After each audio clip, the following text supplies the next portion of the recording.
everyone. Welcome back to JP's Budget Collecting and another episode of the Indie Show. Tonight we are talking Fables again. We are up to volumes 6 and 7, Homelands and Arabian Nights. And as usual, I have my usual Fables crew with me, highlighted by Sharon and Rena. What's going on? Hello. Hello, how are you? I am doing good. How are you guys doing tonight? Good. Happy holidays. Happy holidays. Thank you for hanging out. I know when we sent the message on Tuesday, were we still doing this? You were like, oh, I haven't read yet. So did you manage to get through both volumes? I hadn't even ordered 7 yet. So I was like, oh, thank God for Amazon Prime. Yeah.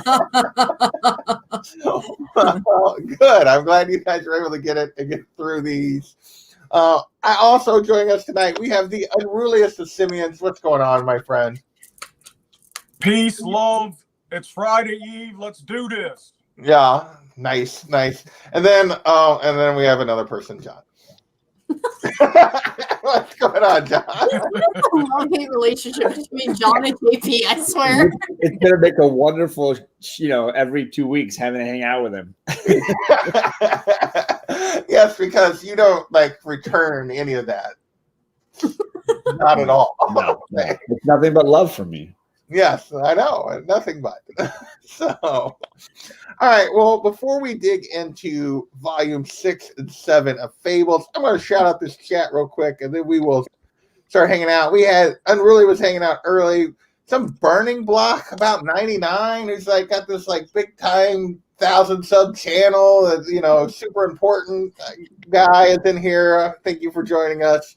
Just Rica, what's going on, Rod? With the mug. We got Kurt Brown. That's going on. Life with 2 YouTubers. I don't know who that person is either. Oh, the best rents in the business. There we go. Kate is hanging out. Yeah. I'm glad it's not during class hours, at least. It's not during class hours. Oh, unruly scare. Some John guys hanging out. Southern Comic Geek, what's going on?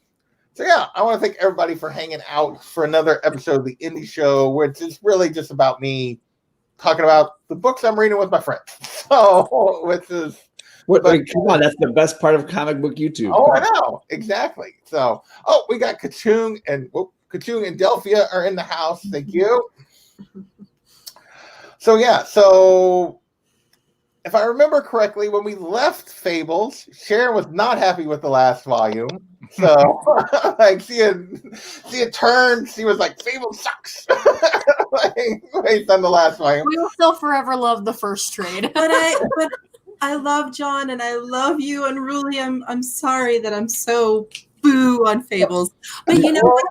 You need someone who doesn't worship and adore it. So that is me. That is my position. Well, I was going to ask if maybe you were what you thought of these 2 volumes and if it changed your opinion any. If you were liking it more. I have a different opinion than she does. The 2 words that I have for 6 is snicker snack. Snicker snack. Snicker snack. There you go. You know what? The beginning of 6 was really hard for me. But the end of 6 really drew me in. Yeah. I was like, ugh, because it was snicker snack. And I was like, yeah, I get it. But then once he gets caught and the big reveal and the explanation as to why the adversary is who he is, I thought was brilliant. I really, really liked it. Yeah. Yes. I didn't like 6 in its entirety at all.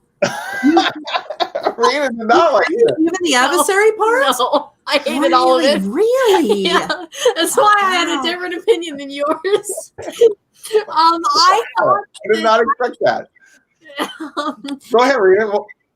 I'm sorry. So I thought that, obviously it was Snicker Snack. I just could not deal with that at all. It was just too violent for me. And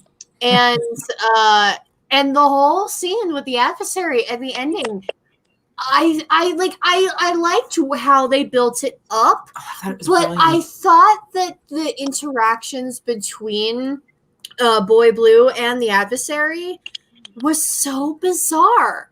And I was like, okay, you two are enemies, and yet, they're like carrying on in such a way. I was like, no, this isn't realistic. See, I thought that was part of it. I have thoughts about that. Seven saved it for me. I enjoyed 7. Okay, really? Well, and I did not. On and Unreal, I'm going to go with the one that hadn't read it before. And I am like the opposite of both. Well, I'm closer to Sharon, I think, because like I can do without Jack. Jack annoys. Oh yeah. Okay, let's start with Jack first. Oh yeah. But I really enjoyed the last half of 6. And your point of that their interactions didn't come up. So full spoilers. These are full spoiler shows. If you're watching, I'm trying to be on the DL. Yeah. Yeah. If you've watched this and haven't read it, go away. Go read it. So we're full spoilers. I thought that actually those conversations between Boy Blue and the adversary, Geppetto, were perfect. Because Geppetto doesn't think he's evil in any way, shape, or form. No, he doesn't. He still thinks he's the kindly father, the kindly grandfather. Mm-hmm. He doesn't think he's done anything bad in any of this. And I thought those conversations were perfect from the fact that the way Geppetto sees himself is like he's just having a conversation. He's got this kid in a cage, but he just thinks it's just like he's sort of doing it. Well, I'm going to have to kill you because you did bad things, but I'm still going to be nice to you in the meantime because that's who I am. It's just I thought it was really good. So, and I'll be honest, I was super disappointed in 7 because I thought the way they handled the genie was super rushed. I didn't feel like that was, and the way the solution for that was not well explained, in my opinion, like how she pulled that off and all of that. I thought that was, for the first time in the series, I thought they rushed something. Most of the time, I feel like they drag stuff out a little bit longer than it needs to, if anything. But I thought the genie stuff was super rushed. But so those are my thoughts. John and Unruly, it's time for your rebuttal to us newbies. We will start with Unruly. All right, so I might be one of the few people that really dig Jack. I've got the Jack of Fables series in trades, and I've read it. And, he goes apart on his own little adventures, but then it comes back around to the main story. Oh. And Jack, he's an amoral, selfish asshole, but he's not without redeeming qualities, just like Prince Charming is not the asshole you might think him to be either, but I'm not going to spoil it any more than that. I love Geppetto. Y'all got great points. Geppetto, apparently, if the myths or fables have any real truth to them, started out as this lonely old man that wanted to carve himself a wooden son. So, and now he's become the leader of this multi-hundreds of worlds empire that's damn set on expansion. So his personality has slowly corroded over the centuries. But there's got to be some kind of husk of that decent dude he used to be. And I'll tell you something else, as far as their conversations, have you never worked alongside someone who you would gladly push off a cliff if you had like a 90% chance of getting away with it? But you're polite to them, right? You have civil conversations throughout the day. No. That's just Geppetto. And it seems to me like he really gets off on secretly pulling the strings and no one knowing he's just this lowly hermit in the woods. I don't know why we're taking you to see him. Yeah. I think he enjoys that, which is smart. If you're the power behind the throne, you ain't a target. Yeah, and he clearly enjoyed telling his tale. He doesn't get to tell the story very often.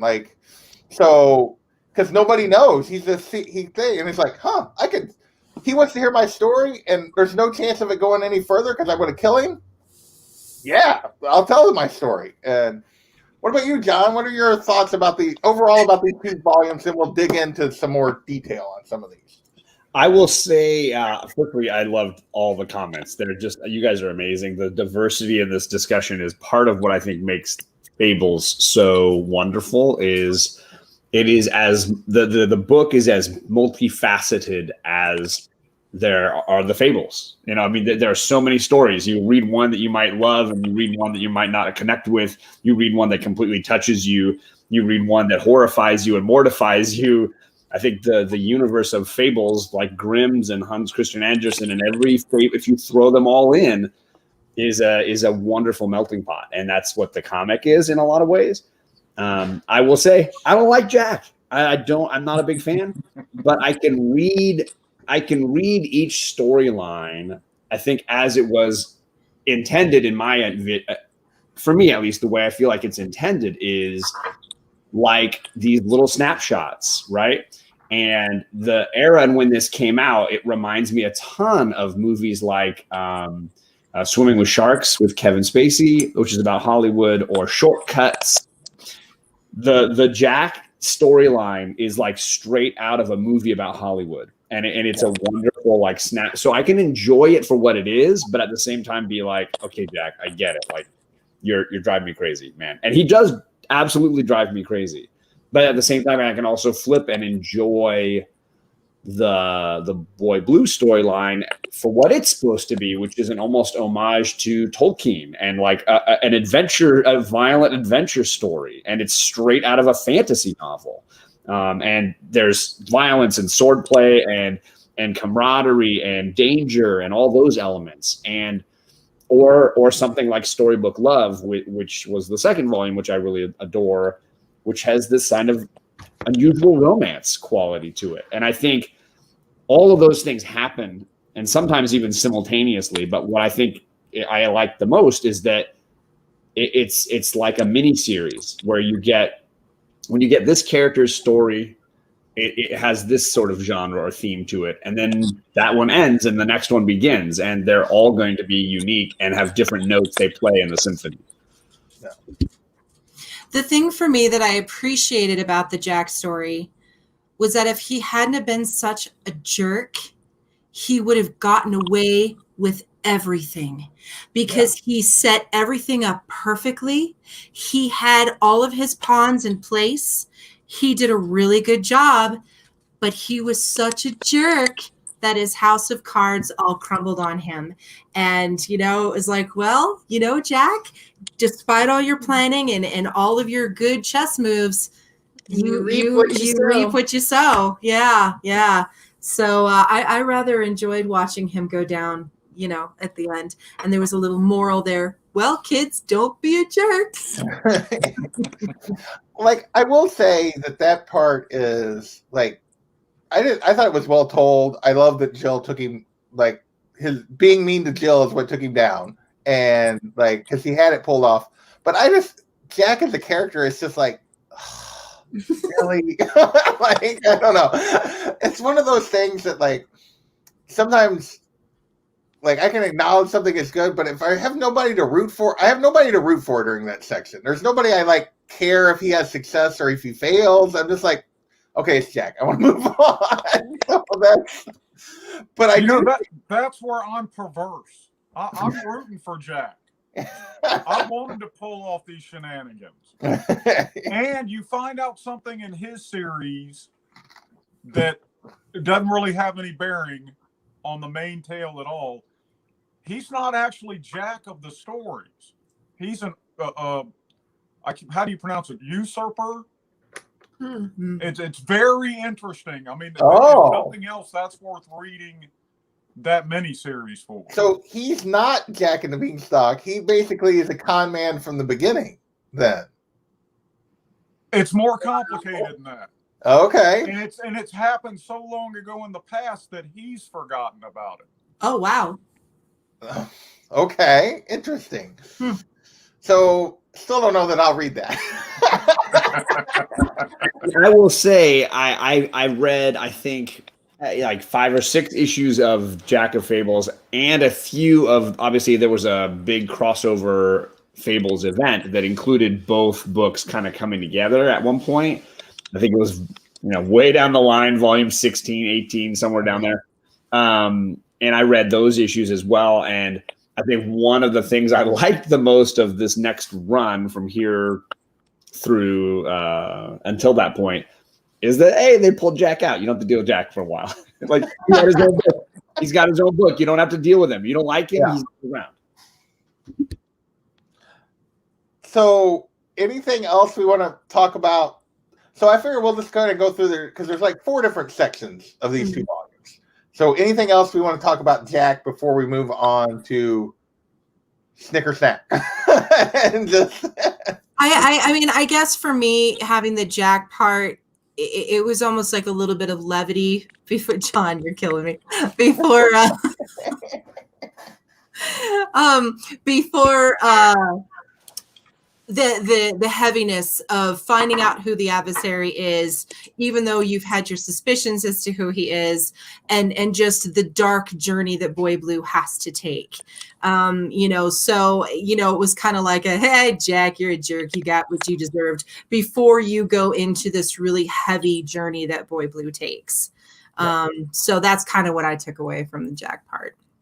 Well, and I think I mentioned a couple of movies that I love about Hollywood. Swimming with Sharks with Kevin Spacey is a hilarious, dark comedy about a young kid trying to make it in Hollywood and having a horrible boss played by Kevin Spacey, who's just a beast. And you want to be famous. This guy's famous as a producer, and all the behind the scenes crap that this guy does to his underlings and stuff. They definitely take some elements from that for Fables. I think this felt like it was respecting movies like Shortcuts or whatever about life in Hollywood, and it was just a departure, I think, from the main, and it was supposed to be this kind of silly adjunct almost, and I enjoy it for that. But yeah, it's not. Of course, I want to get back to the main storyline, just like a standalone episode of X-Files when you're like, okay, let's get back to the I want the aliens. Let's get back to the aliens. Yeah. Beware the Jabberwock, my son. So yes. So once we get through the Jack storyline, we move into Boy Blue, who the last we've seen basically took the, I can never pronounce that name of the sword, the Vorpal sword and the witching cloak, and disappeared. I need a cloak like that bad. The cloak is amazing. I just want to say, it's like Harry Potter's invisibility cloak, and like this bag, like all these different magical items in one. The cloak is just ridiculously powerful. And for those of you who haven't read and you don't know what Snicker Snack is, we keep all saying Snicker Snack. I don't know if you can see. It's the green.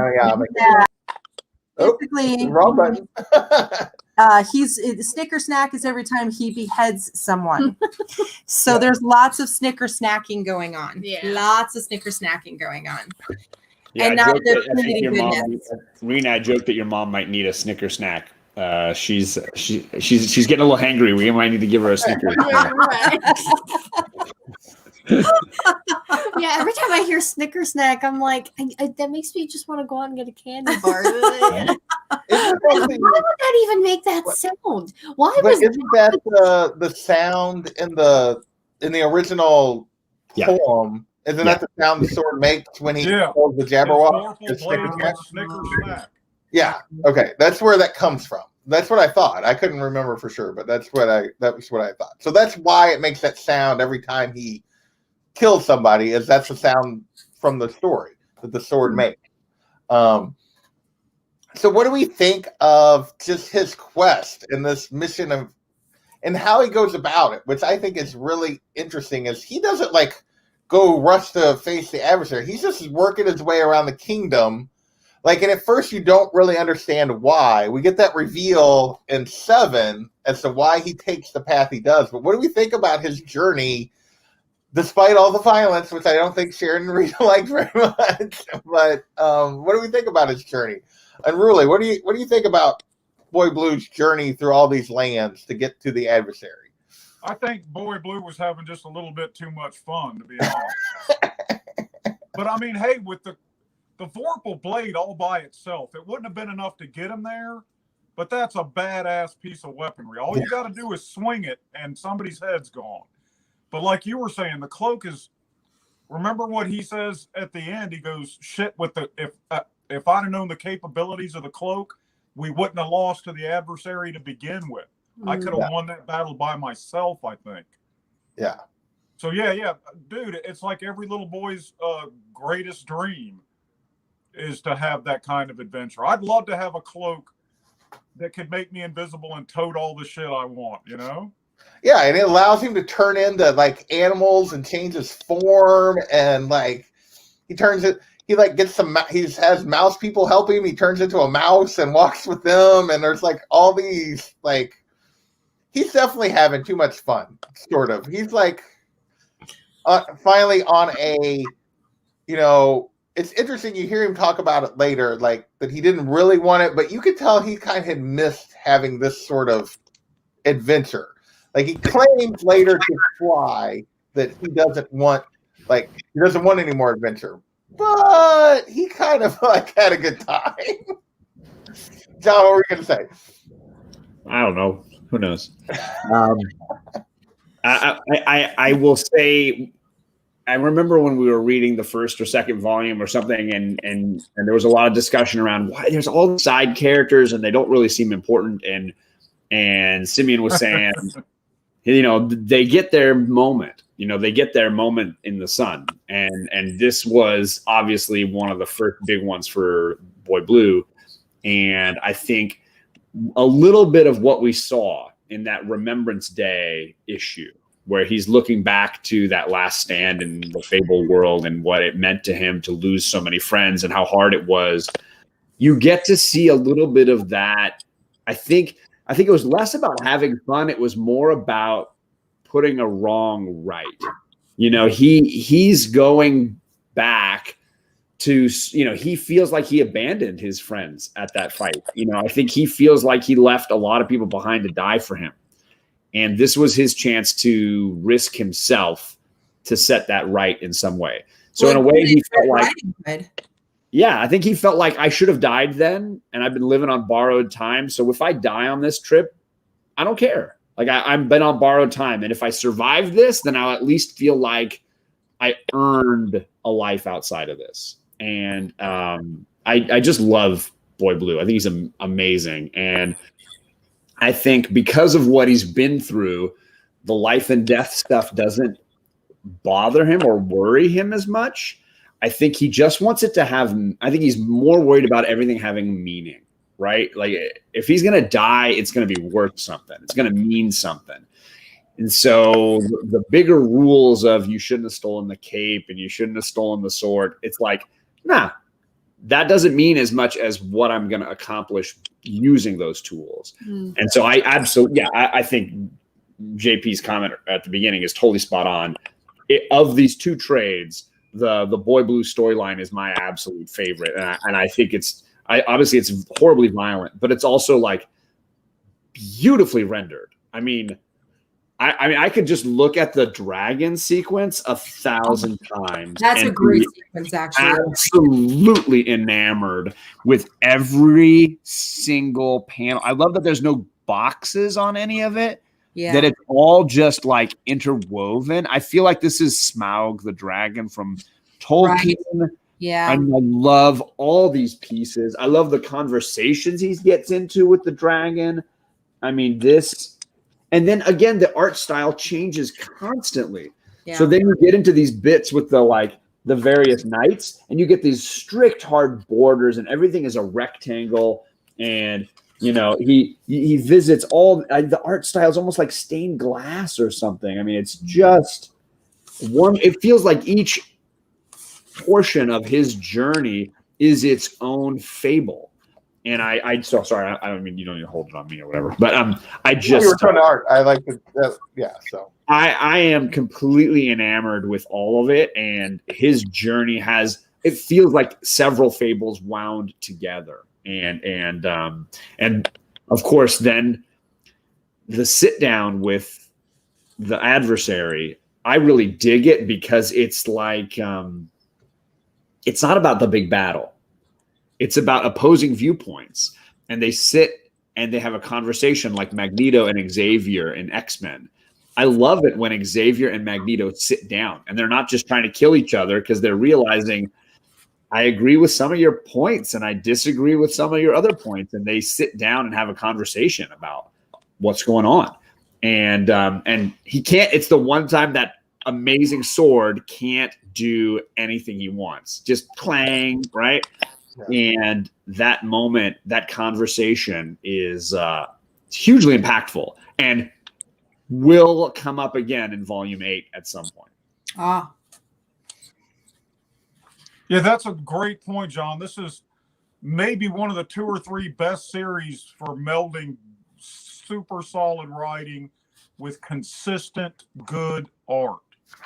You don't really see that a whole lot, or at least not during this time period. Or when I was a kid growing up in the 70s, it seemed like 70% of the artists were just mediocre at best, and they changed books too often. You don't really see 100-issue runs like Kirby did on FF. You don't see that anymore. Well, I was going to say before, I know they're going to jump in if we go on art here for a second, on the inconsistency of art, because I do think this as great as Mark Buckingham is, and I got to meet him in Baltimore, and Alec Whitewell Comics bought a drawing of Death from the Sandman series from him, and he was so nice and so funny and so amazing. But he doesn't draw all these issues, right? And I think this book is for me, it's wonderfully inconsistent in that a new artist will come in while Mark Buckingham is working on whatever and do a storyline. Like the Jack storyline is a totally different artist. Right. And, Arabian Nights has different pieces that are done by different artists. I think for me, I find the art in Fables to be wonderfully inconsistent because different artists come in a bunch and try and do a variety of different things. But when when Mark Buckingham is there, I'm all in with the intricate borders that he does. And like, he's bonkers cool. And I love Mark Buckingham. Absolutely. So the lack of consistency doesn't bother you from like character to character and from issue to issue? Cause that kind of, yeah. It's more from story arc to story arc, right? Because when Mark's doing a story arc, it looks one way. And then, of course, like for the best example across the whole series is the way Bigby is drawn in wolf form, because you'll have artists that draw him like Beast from the X-Men. And then you have somebody else that makes him look like the werewolves that are in the 3rd Harry Potter film, where they're angry and long and skinny.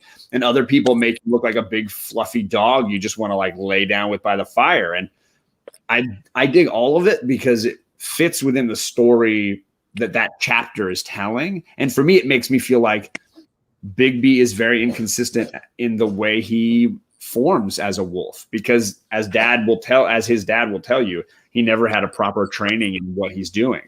And so he often is inconsistent in the way he transforms. And so some of it, like I just like the inconsistency in having all these different artists come in. I will say I appreciate the fact that when we're in the main storyline, the vast majority of that is Buckingham. Like when we get these side things, like Jack, this is a side story for Jack, and this is a side story for these 2 wooden soldiers we meet at the end of 7. And so I don't mind it as much because they're clearly like they're telling, it's sort of like when you see the art change, it's like, this is going to be a side background that may be important later. Like, so they're telling you here's a break from the main event. But I still kind of wish Buckingham drew it all. like, because most of I don't feel like the art stays.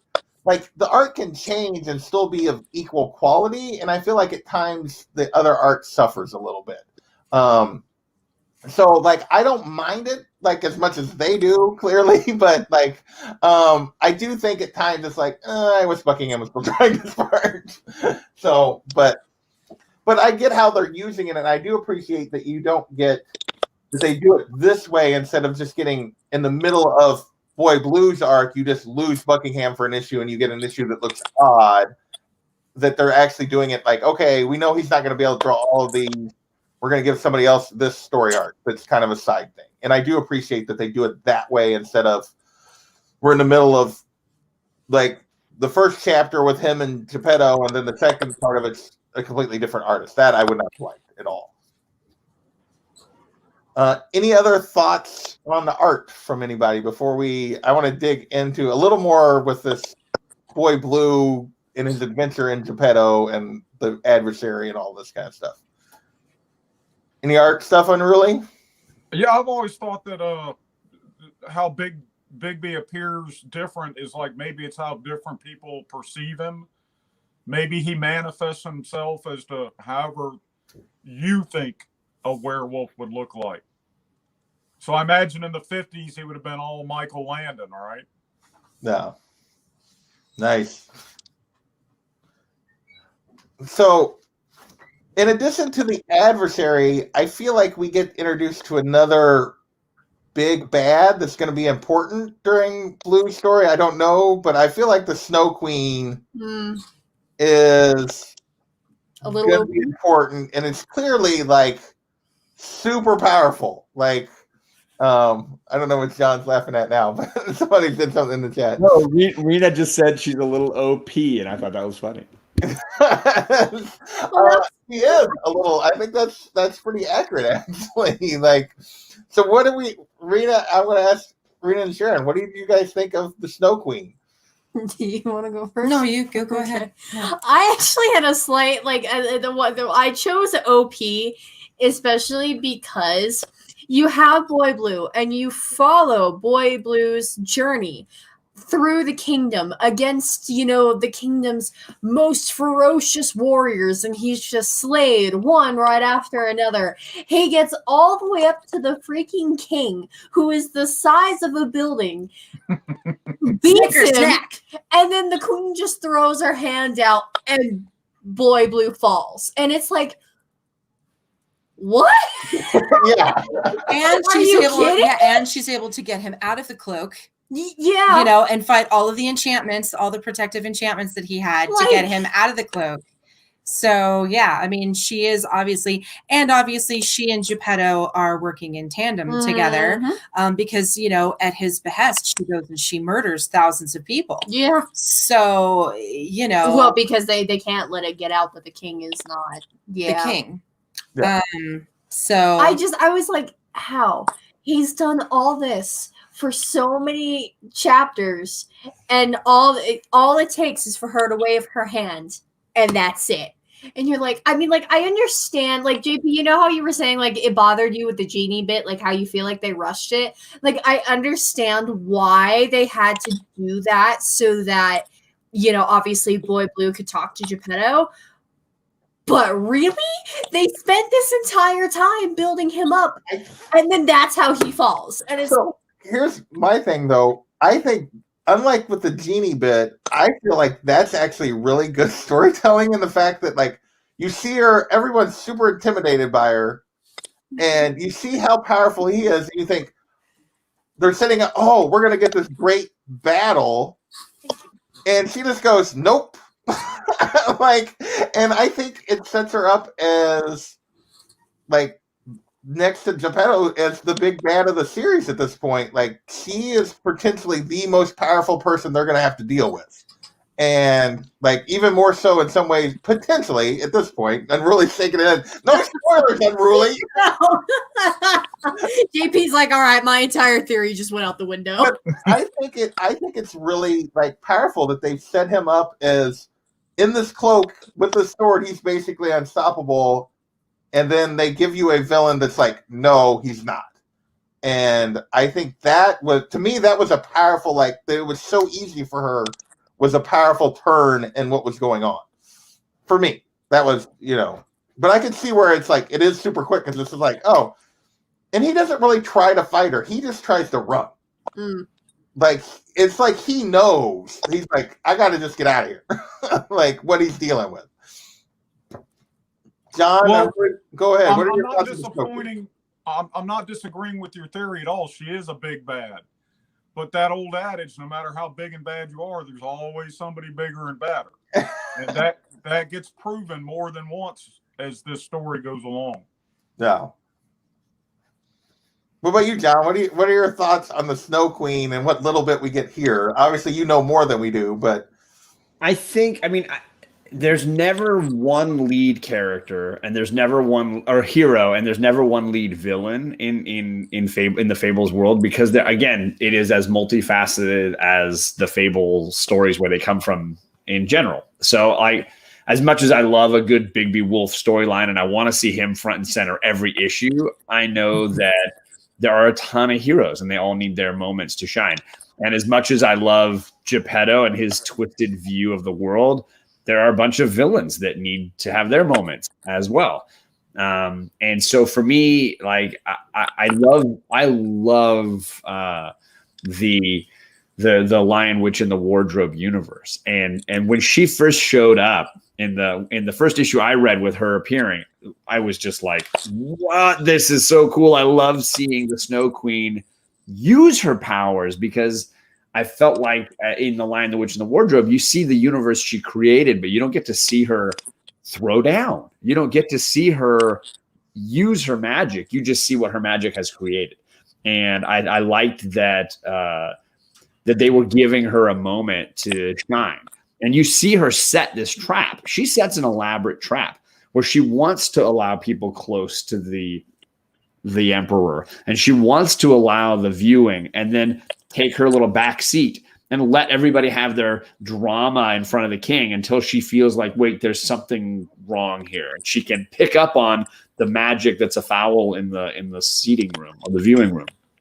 And then she waits for him to spring the trap, knowing that it's not going to amount to anything, so that she can assess his abilities and then snatch him out of his chance to escape. So I loved her logic. If you watch, obviously she's the Snow Queen, but she's super cool, super collected, right? She's just watching what happens. She never loses her calm and just waits for the right moment and then snaps the bait. Now, there's also the theory that maybe Boy Blue knew that it was too easy and wanted to be caught so that he could see further down the rabbit hole, what's going on here, and was happy to end up in the cage, because then he got to make the villain way more information.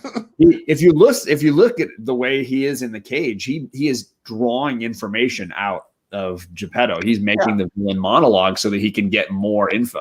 Well, and he had a way out the entire time, so he chose to stay there. Yeah. So I would agree with you there. Yeah. So let's get to Geppetto and the reveal that he's, like we talked about a little bit, that he's the puppet master. Now, like, part of me really wishes they hadn't given it away so much in the Wooden Soldier. Which volume is that? Volume 5, volume 4, I guess. Volume 4, March of the Wooden Soldiers. They pretty much like telegraph that he's the big bad in that whole volume. So part of me was hoping he wasn't, but just because it was kind of telegraphed that there would be the twist. But what do we think of Geppetto and his justification of what he's doing, which is, and I don't even know, like, it's basically, I wanted a real boy, but Pinocchio wouldn't listen to me and do what I wanted, so I'm making everybody do what I want now. I thought it was absolutely brilliant. I thought the progression was brilliant, because he starts out just wanting a son, and then the people come to him and they say, hey, we want to replace this shady politician. Can you work this magic for us? Because we know that you could do this. And can you convince the Blue Fairy? And then it progresses to, the next kingdom and the next kingdom, and then, his own friends. So for me personally, I thought the progression was so well told. It's believable. And you're like, you know what? Yeah, I can see where he started here. and how he moved along and how he doesn't really see why that's bad. He's just like, okay, well, I'm going to solve this problem, and now I'm going to solve this problem, and now I'm going to solve this problem, until he turned into the blue fairy killing crazy that he is now. Yeah. But it's all perfectly justified in his mind, because it wasn't like he went from, oh, yay, Geppetto, to no, it was a steady progression of things that he felt that he had to do for the good of the people. And I think that's what he thinks he's doing. It's all for the good of the people. And that's what he's told himself the entire time. Hands down, my favorite part of the entire series really is this reveal. I mean, even above Snow and the whole love story, this for me was such a moment of brilliance for me. I really, really enjoyed this whole scene. Yeah. And I'm not going to monologue, but I also want just the basics of what is a puppet maker or puppet master, but someone trying to control the universe around them anyways. Yeah. So, and the whole reveal of what he does to the blue fairy is dark. Oh my gosh. This person has been to a certain degree, his savior, has done all these things for him. Yes. And the turn he does to her, it just is evil and horrible as it could be. But it shows you that progression, though, how he just takes the next step that he feels is necessary to do what he thinks is right. Yeah, because he can't rely on her. That's right. So he's like, well, I'm going to make it where I can always have this power. Yeah. So, Rena, you did not like this part. Sorry. No, you're okay. No, this is part of why we do this. So, what were your thoughts on this? I do like his progression. I do agree with you guys there. I do agree with, and I like his progression on how it progressed, because it wasn't instantaneous, kind of like how you said. So I did like that aspect of it, but just the conversation that he just casually carries on with Boy Blue, I'm just kind of like, well, but it kind of goes back to, first of all, he wants something from Blue. He wants his son. So he's willing to play it cool to get his son. And so that's why, and I mean, come on, every classic villain has one of those moments where they're like, oh, would you like a spot of tea, Buffy? I mean, that for me was just part of the brilliance of the exchange there. Well, and he's trying to get info from Blue during this too. He's trying, because basically the main thing it's not just that he wants his son, he wants that cloak. right. And he's trying to figure out if he can get something from Blue to help him be able to get and use that cloak.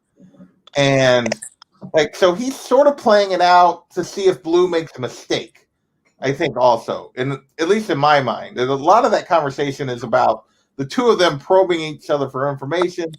He feels like he's giving Blue information, but he feels like he doesn't think there's any chance Blue's going anywhere. And so he feels like he's giving up nothing in the hopes of, with time, he might get a mistake and get that cloak. That's at least part of what I'm thinking is going on there. But really, what do you think about this whole section? All right, so the Snow Queen, remember when the advisor fills her in on exactly what has happened with this presence of Boy Blue coming at him.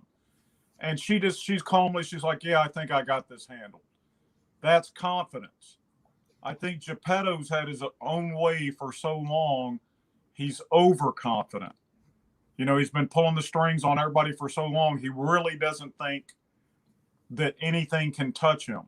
Now, and I don't want to get political here at all, but this is the way I feel. Anyone that wants to be president of this country should automatically be disqualified. Only a crazy person wants to be in charge of 330 million people.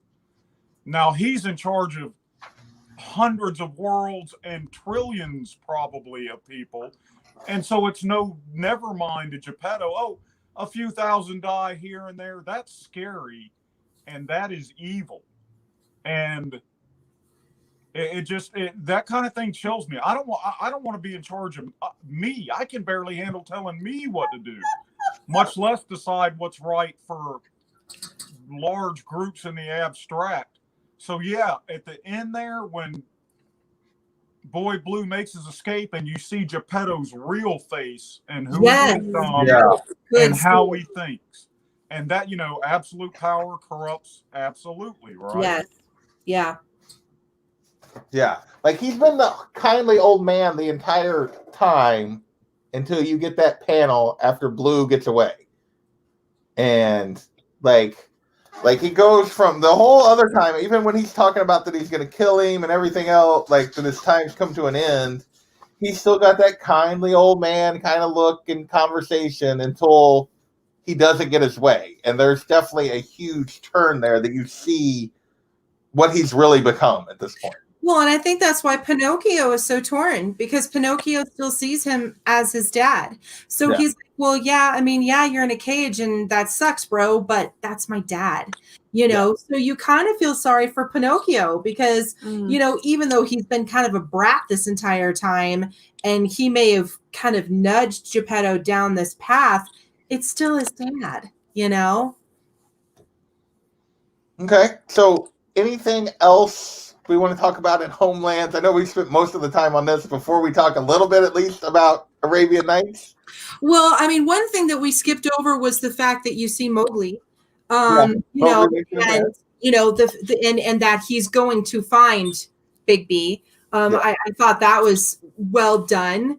And it was kind of fun to see him go back as an adult and be with Baloo and that kind of thing. Yeah. I thought that was sweet. And again, kind of a tension breaker between, what was happening with this huge reveal and in the capture. And then you got to have kind of like this nice little break. So I enjoyed that aspect of it.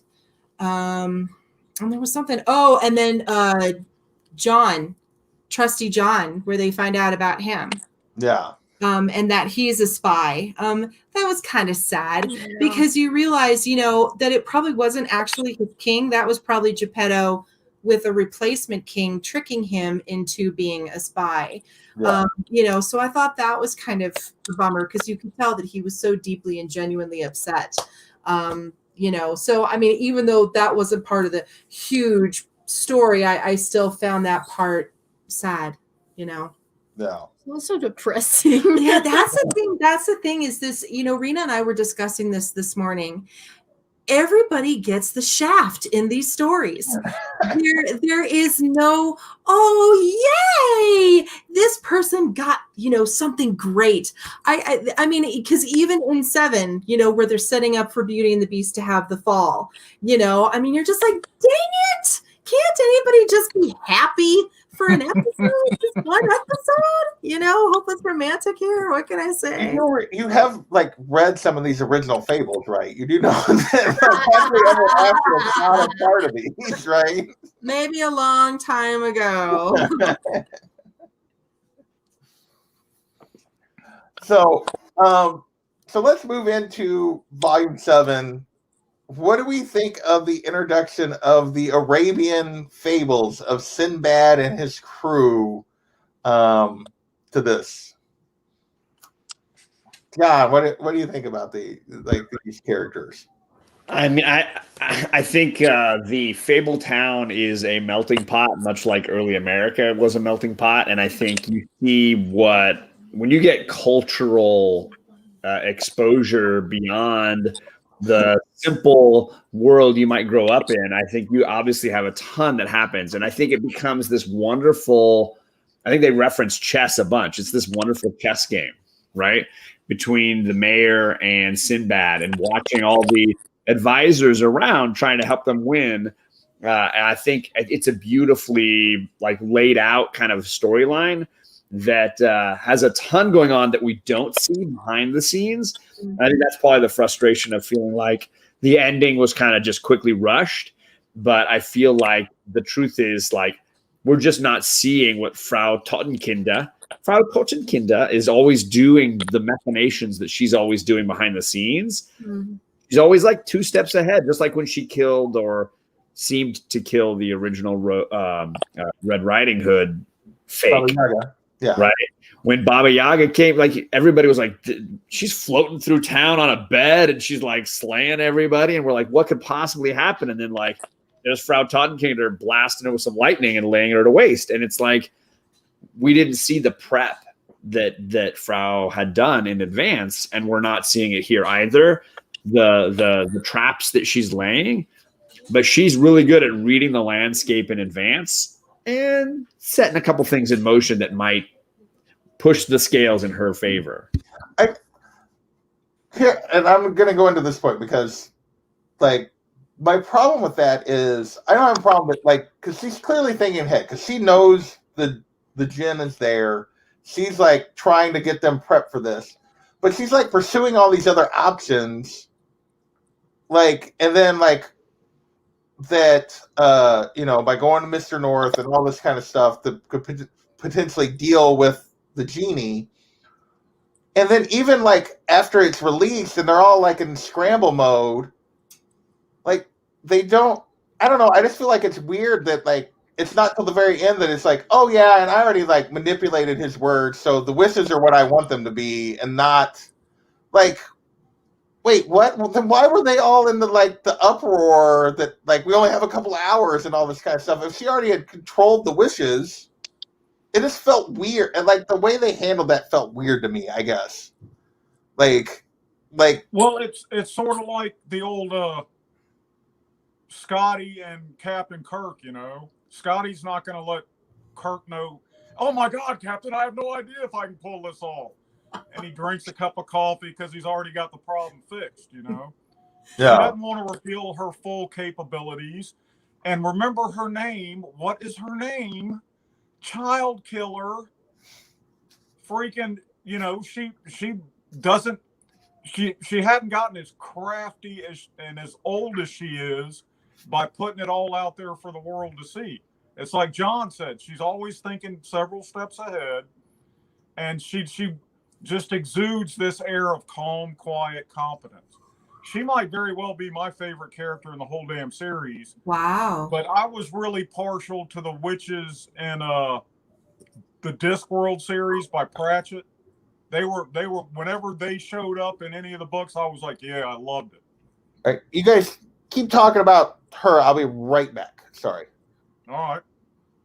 Now, what do you think, Rena and Sharon? I gotta wait for JP to come back. Well, one thing that we kind of skipped over in kind of going back to the previous one was Red Riding Hood and how Boy Blue demands that she is brought, So for me, there was kind of a question of, all right, well, is this really her this time?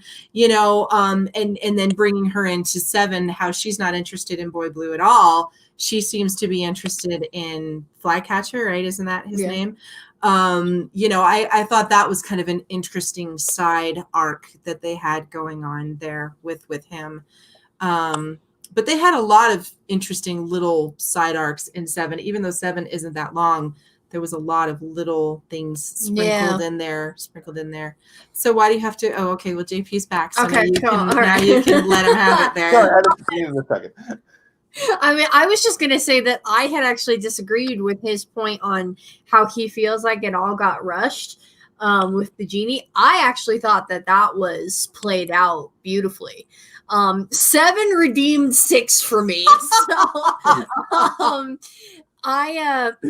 because the way I saw it is because it's like, well, and I mean, I do see where JP was like, well, they set all this up and then she just did this, but it was almost kind of like a fail safe, just in case something didn't go the way that she planned. It's like at least they had something else set up, and it was her, keeping everything on the down low. But I loved the connection of all the characters and how you see all these different characters interacting with one another, like how she goes to see Snow and North at the farm, and they're talking to them at the farm, and you suddenly bring all the characters there back into it. And then you see, you know, Prince Charming talking with, you know, Beast. And, you know, you just have all these characters that are going to each other and spreading the word. And, you know, and sometimes it's very subtle. There were a couple of times where, like, you would only see a character for like a panel. They would say something, but then it would kind of move into whoever the main focus was for that page, but they were still there. I thought that was set up really well, and just how you see them all working together, even though she pulls out, you know, her ace card at the end. You got to see them all working towards this common goal. Yeah. And I'm wondering if maybe the whole urgency wasn't more for the rest of the Arabians, particularly Sinbad's benefit, you know, to let them know, hey, we mean business. We're girding up here, you know. Yeah. And I caught myself. I don't know. I felt like it was. I just sort of felt like it was too like they got to that point and they're like, oh, and now how are we going to deal with the genie? Well, we'll just make it easy to manipulate his words. I just felt like it came across as the solution ended up being easier than it should have been. Maybe is way it felt like. That's why it felt rushed. It was like, oh well, yeah, she had a trump card the whole time, and that was where it bothered me. I will say that, like Unruly, she's rapidly becoming one of my favorite characters in the whole series. Like, because she is, like, unlike most of the Fables, she actually uses her brain all the time. Like, she's always unlike most of the Fables, unlike most of all thinking creatures ever. Well, this is true. But she's actually, like, thinking about how to, like, protect this whole community almost all the time, which is odd given who she is and what her history is. I do not know if we get a Frau Tokington story at some time. I hope we do. Like, if we're getting Jack stories and all these other characters, I would love to get a better explanation of how she goes from the witch that's trying to eat Hansel and Gretel to this character. And I don't know if we're going to get it, but I would love to get it at some point. Well, I'll tell you something else that was enjoyable is her self-restraint. She used the third wish for the genie to put himself in the bottle. Right. Not many people do that, apparently. But you have to. Like, she knew that you had to. Otherwise, once the third wish is over, he just runs amok. And yeah, but the vizier, who thought he was making his wishes, didn't use it for he didn't know what he was supposed to do. He didn't understand the genie. Yeah, well, he came to a sticky end, so, you know. Yeah, that's delicious sticky end. Yeah. The one thing I would add to her plan, now I will agree that the pacing does feel quick. That ending, the sort of climactic finale comes fast, and all the setup was very slowly. And so as a result, there's a pacing issue that I have with this as well. But the other thing that I think is underappreciated is the idea that the Fables are really trying to keep their abilities on the lowdown.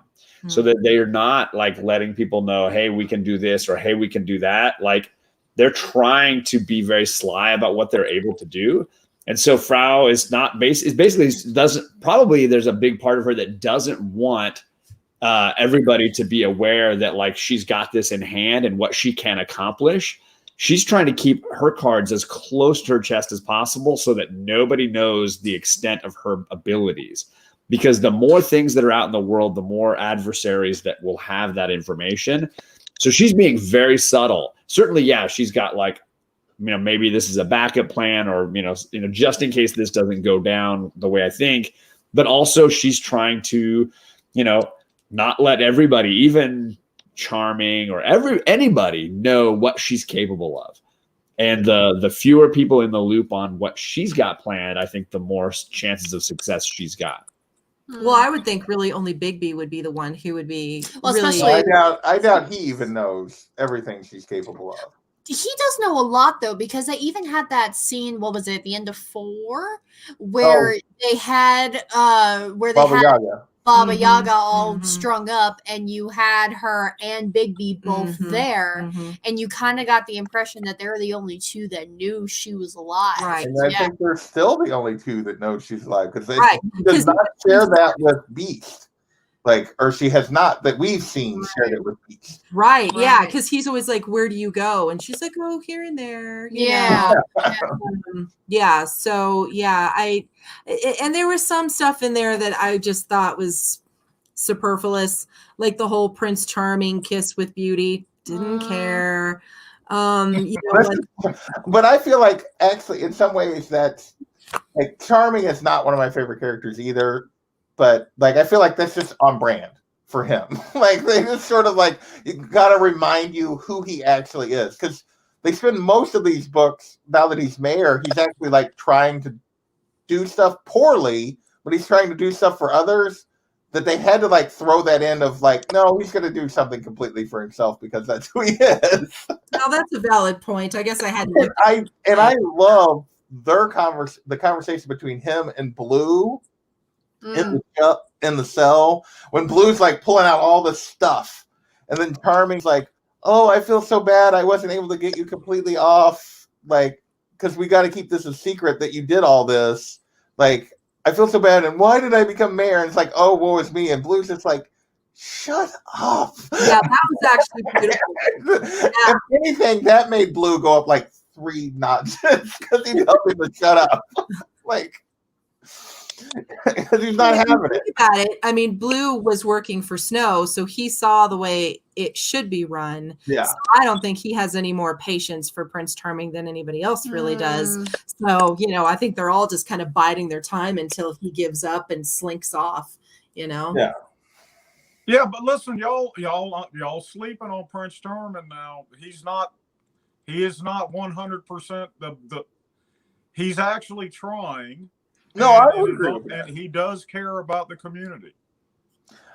I would agree, but he definitely still has his character flaw, which is yeah. Like, he gets his mindset on something and he doesn't think about the consequences, which is how he ended up being mayor, and which is how he like ruined his relationship with Snow to start with, and it's why he went after Beauty and like during this thing, and Blue calls him on it. Like, he may be trying to do better, but he still has his flaw. And Blue's like, "I'm not having it. This is who you are, and you know this." And like, you saw something you wanted, you didn't think about the consequences, and you went for it, and that's what you do. And in his defense, her name is Beauty. This is true.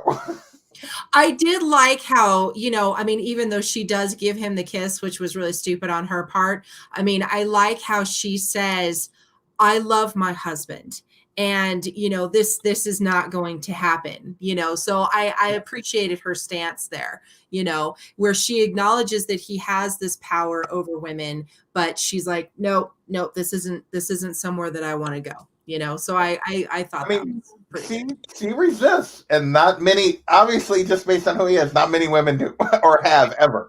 Like, just based on who his character is. And let me throw this out there. If you had that kind of, whatever you want to call it, it's built into him, it's innate. You know, I'm not going to use her words. Yeah. But that is going to affect your character, especially over centuries. And that's true. That's true. Yeah.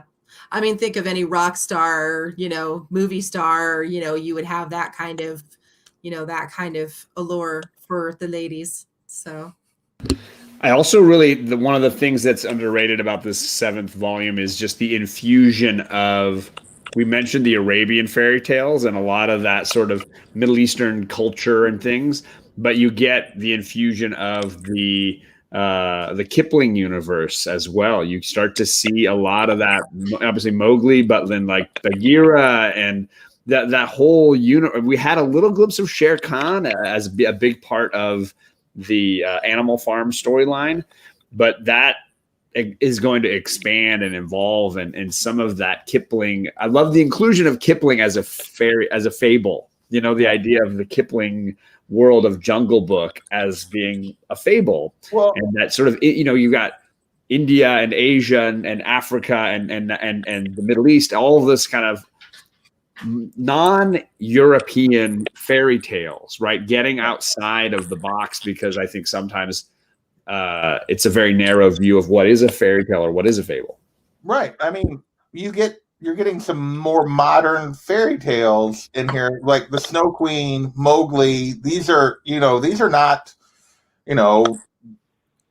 1800s European stories. These are more modern fairy tales. So I'll be interested to see how far they go with some of that. How many other like types of stories they include, or characters from other more modern fairy tales or other cultures' fairy tales as they move forward. But I mean, I love they talk about when Geppetto was talking about the thing. He's like, "Oh, we've conquered all the European fairy tale worlds, and now we're moving into Asia and the Middle East." And it's like, oh, because nothing's enough for Geppetto. But anyway, anything else about that first part before we talk about the two wooden soldiers here at the end and wrap this up? I'm good. About to see the kids again. Okay. So what do we think about this little side story of, I've already forgotten their names. What is it? It is her name is June. I can't remember his name. And I'm trying to find his. At the very beginning, it's the title of their story. Rodney. Rodney, okay. With, by the way, inking by Jimmy Palmiotti. Oh, yeah? I didn't even catch that. So there you go. Something there. So what do we think of Rodney and June, which to me are completely, I don't know if those are actual fairy tale characters or if those are completely new. I think they're just completely new. But these two wooden creations of Geppetto that, came from the Grove, but Geppetto probably didn't have any hand in actually making them. What do we think of them? Well, he actually says that he was like second generation or something. He wasn't actually crafted by Geppetto. I think he actually mentions that in the story.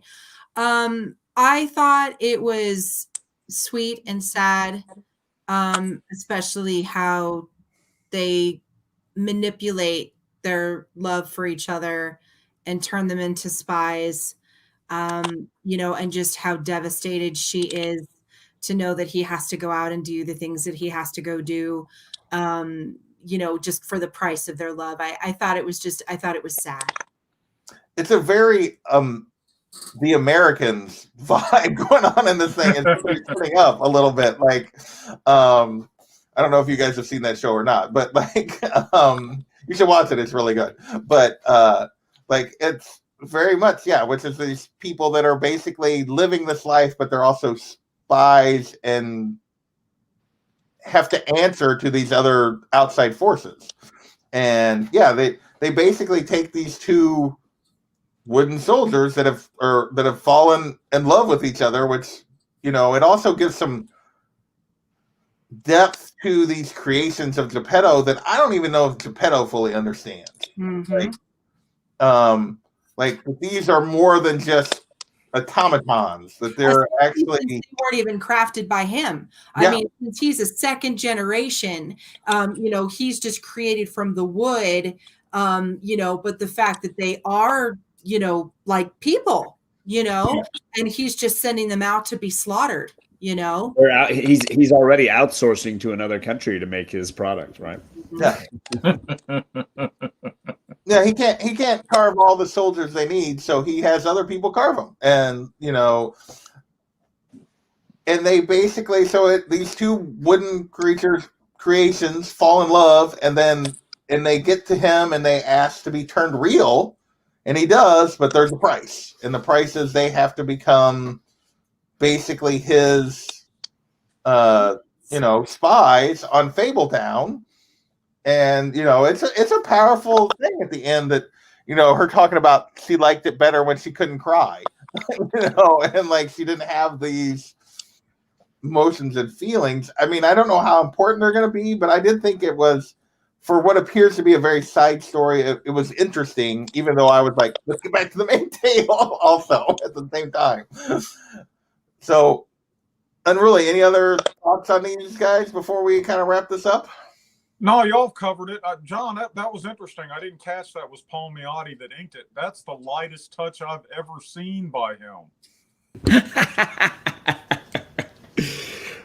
So for me, I mean, I really, I know. I mean, it's a tough balance, right? I mean, we talked a little bit about how this story is often balancing between the main, what we might consider the main story with Bigby and Snow, and all these periphery stories. And I think the more you just find yourself wanting Bigby and Snow, I think the more you're missing what it's really all about. And this is a great example of, if you allow yourself to slow down and just enjoy it as separate, it's powerful. This is a heartbreaking, powerful look at human nature and these two characters who are unwilling to appreciate what they've got when they've got it and want so much more, and are then frustrated when they get the something more. And there's no,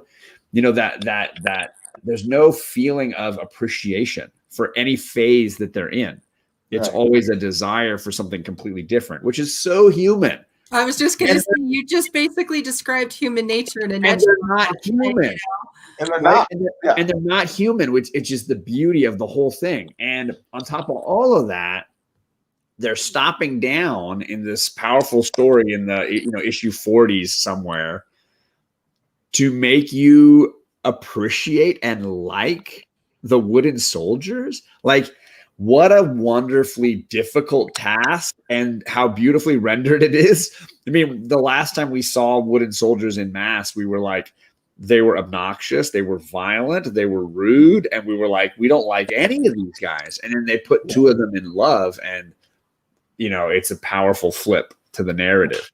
And so for me, like I having now obviously read it a few times, I love this little aside, and it's useless in the sense that we're not like spending time with our favorite characters or any characters that are supremely valuable, but it's powerful in the humanizing of the wooden soldiers and in the connectivity to human nature. So I love it. Rena and Sharon, you got anything to add about that part? No, I agree with John. It definitely reflects how people are, and yeah, it was well done. Initially when I started reading it, I was like, God, I don't care.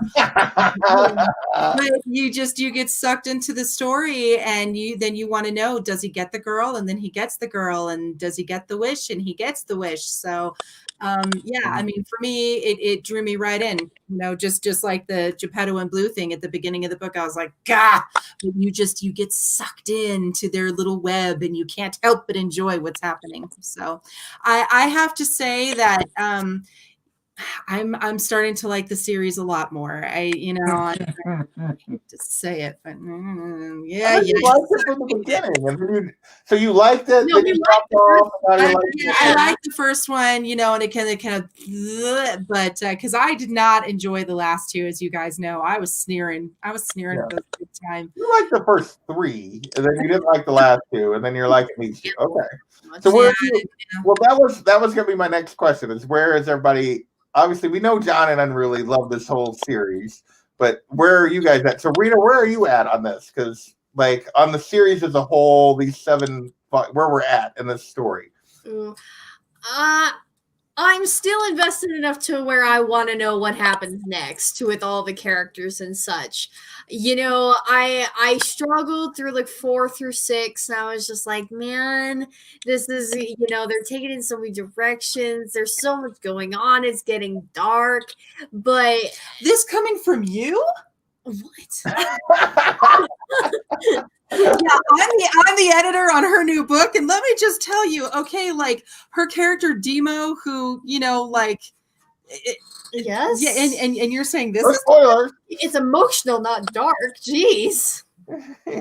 Anyway, I think 7 kind of pulled it back for me, because I struggled through 6, and then 7 I was like, okay, this is interesting how they're all working together toward this, and how they're just like kind of handling like little situations while they still have the adversary. You gonna read more or not? Wrap it up here, kid. Are you gonna read more?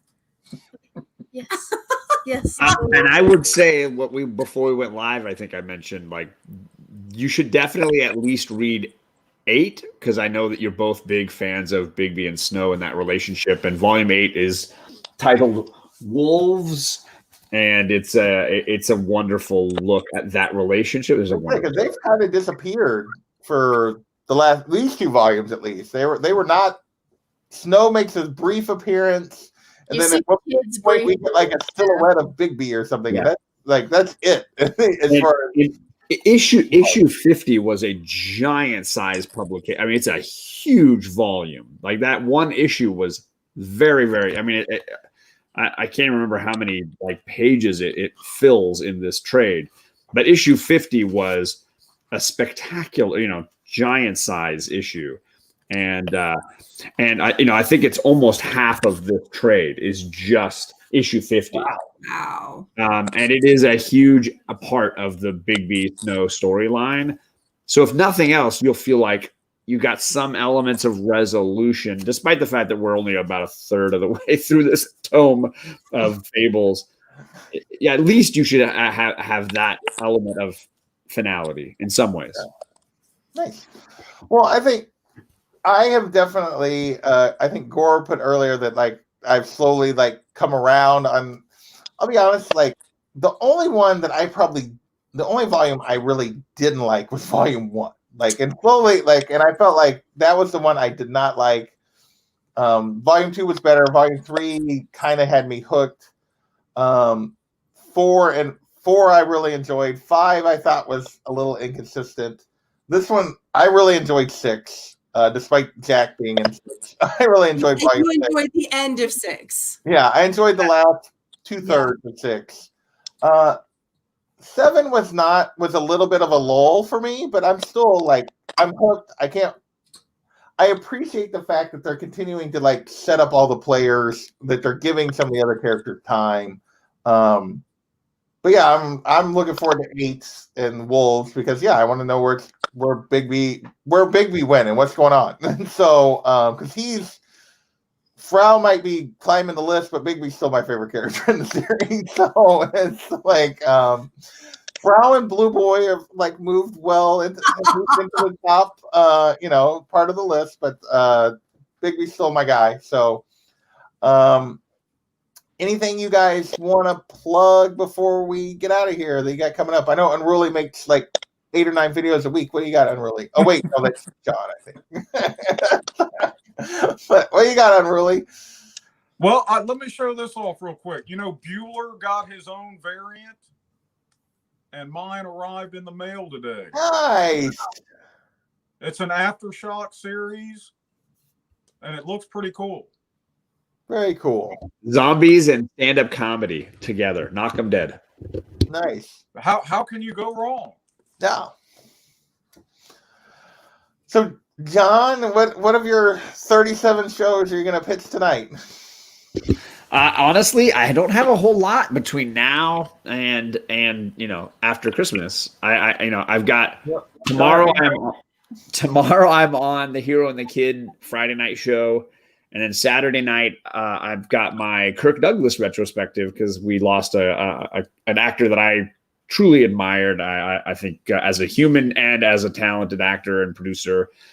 So I'll be talking about him with Bearded Comic Bro and with Old Wolf.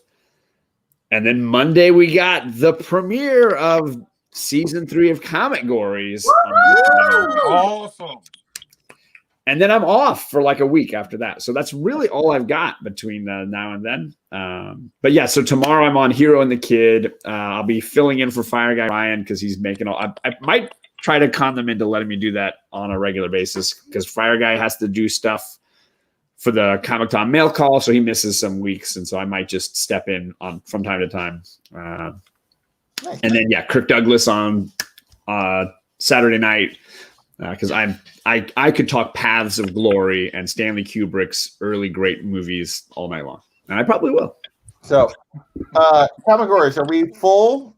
Are we got a full crowd, or we still need some contestants? I'm waiting to hear back from a couple of people that were maybes, and we might have to like shuffle a couple of people in. Yeah. Okay.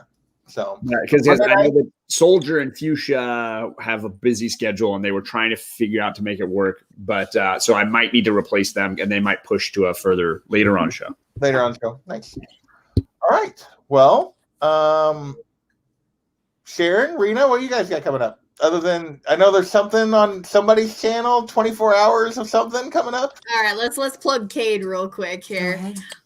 Okay, so we're doing a whole bunch right after Christmas. So the day after Christmas, on Saturday the 26th, me and Cade will be doing a 24-hour live stream. There will be no sleep. What we're doing, so we're launching a couple of different things, and we're trying to get Cade his 4,000 hours for his channel to get monetized. So that is, the main goal is to try and get a huge chunk of that eaten.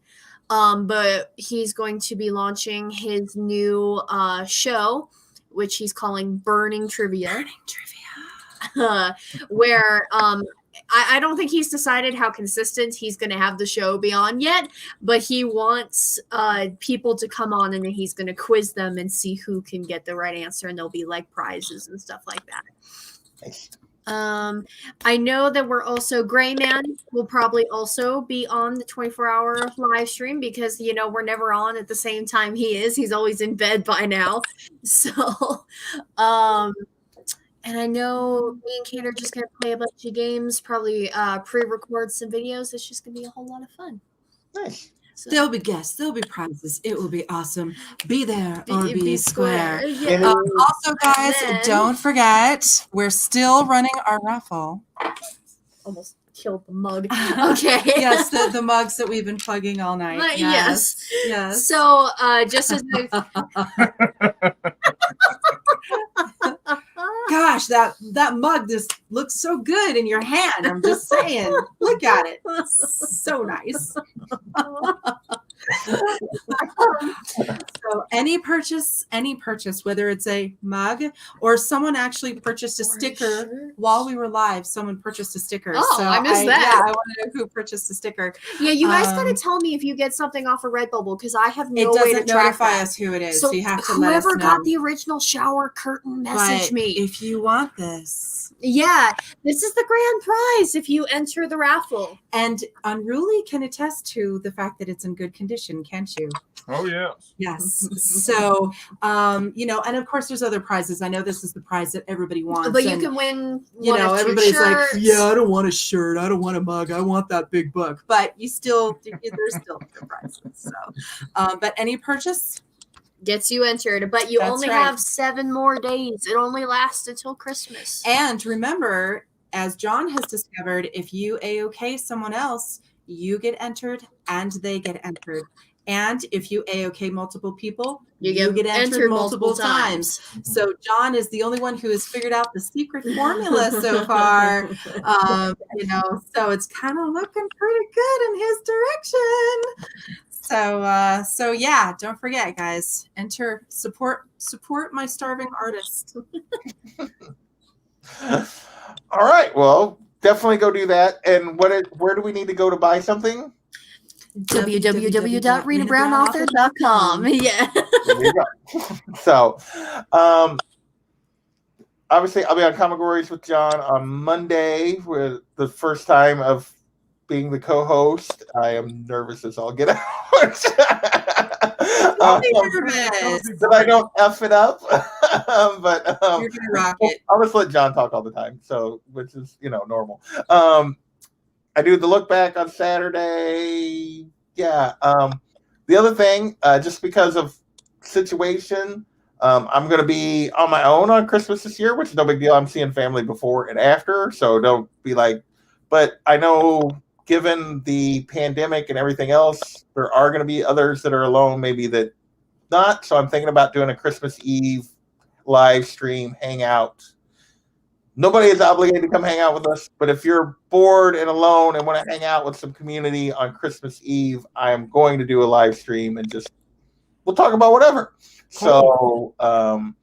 So that's at least my tentative plan, unless something changes. But so come hang out, and with that, we're gonna get out of here. I want to thank everybody for hanging out. We still got 10 people hanging out, an hour and 24 minutes into this sucker. Thank you so much. I really appreciate it, and we will be back. I don't know what the next indie show is for sure, but don't have it completely scheduled yet, but we'll have a couple scheduled after the first of the year for sure. So thanks, everybody, and we will catch you